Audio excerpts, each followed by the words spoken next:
محمد منظور نعمانی ایک بہت بڑے محدث اور غضب کے مناظر، ہمارے دارالعلوم دیوبند کی تاریخ میں حضرت اقدس مولانا منظور نعمانی سے بڑا کوئی مناظر گزرا نہیں۔ لمبے تھڑنگے قد کے آدمی اور اتنا دلیر آدمی تھا کہ جا کر کے وہاں اہل بدعت کے مدرسوں میں جا کر ان کے شیخ الحدیث کو یہاں سے پکڑتا تھا، اگر جوان کا بچہ ہو تو بحث کرو مجھ سے، ٹانگا کر رہا ہے یہاں سے ٹانگے پہ، سمجھے۔ ہمارے حضرت نے بتایا کہ یہ سردار احمد گبول تو ہم لوگ ہیں نا، بلوچ لوگ،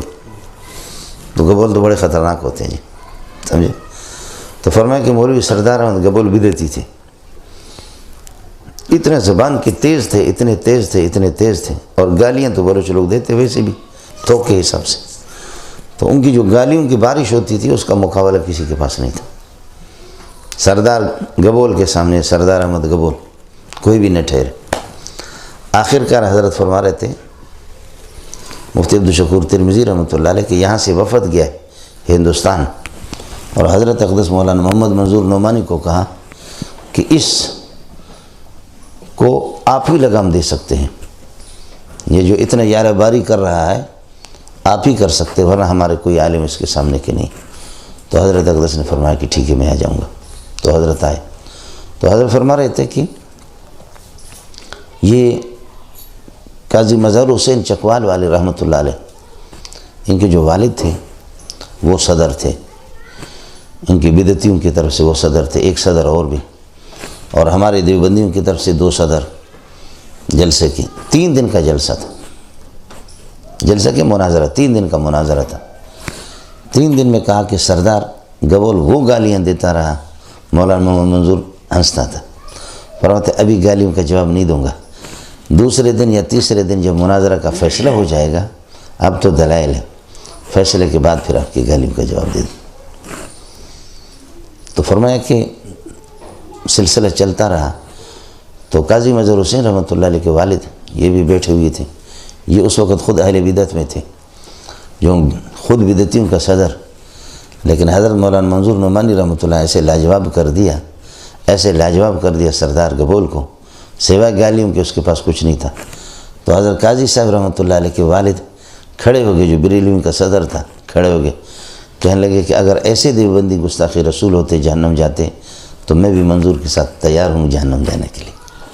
میں بھی تیار، میں لعنت بھیجتا ہوں اس تمہارے مسلک پر اور تمہارے اس مذہب پر، میں جو ہے نا مولوی منظور کی پارٹی میں، ان کا صدر صاحب نے لائن بدل دی، اللہ پاک اس طرح فیصلہ کرتے ہیں۔ یہ بہرحال میں عرض کر رہا تھا کہ آدمی جب تک دوسروں کی کتابیں یہ ہے کہ نہ دیکھیں اس وقت تک فیصلے نہ کریں۔ علامہ احمد رضا خان کے بارے میں بہت ذہین آدمی تھا، اس کا کوئی انکار نہیں ہے، آپ فتاوی رضویہ دیکھیں، اس کی کتابیں دیکھیں، لیکن چونکہ پٹھانی اس پر غالب تھی، سمجھ رہی ہے کہ نہیں، پٹھانی اس پر غالب تھی، تو اس لیے انسائکلوپیڈیا نے، قاسم نے، جو انسائکلوپیڈیا کئی لوگوں نے ترتیب دیے، میں انسائکلوپیڈیا قاسم اس کی آپ کو حوالہ دے رہا ہوں، اس نے لکھا کہ کاش کہ یہ بندہ تکفیر بازی نہ کرتا تو اس جیسا کوئی بندہ نہیں تھا، اس میں کوئی شک نہیں ہے، ذہین انسان تھا، بالکل ذہین تھا، تفردات اپنی جگہ پر اس کے، لیکن وہ کوئی معمولی مولوی نہیں تھا، سمجھ رہی ہے کہ نہیں، بڑا ذہین آدمی تھا۔ اس کی کتابیں آپ در مختار پر اس نے جو لکھا ہے، سمجھے، اس کو آپ دیکھ لیں، جد الممتار اس کو آپ دیکھ لیں، فتاوی رضویہ کو دیکھیں، اس کے ترجمے میں بعض ترجموں کی طرف جو اشارہ کرتا ہے کمال کرتا ہے، وَوَجَدَكَ ضَالًّا فَهَدَىٰ، ہم نے آپ کو حیران اور فریفت پایا اپنے عشق میں، واہ۔ ضلالت کا معنی گمراہی سے نہیں کیا جیسے کہ ہمارے کچھ حضرات نے کیا، گمراہی سے نہیں کیا، ضلالت کا معنی حیرت کے معنی میں کر دیا، اور وہ ہوتا ہے،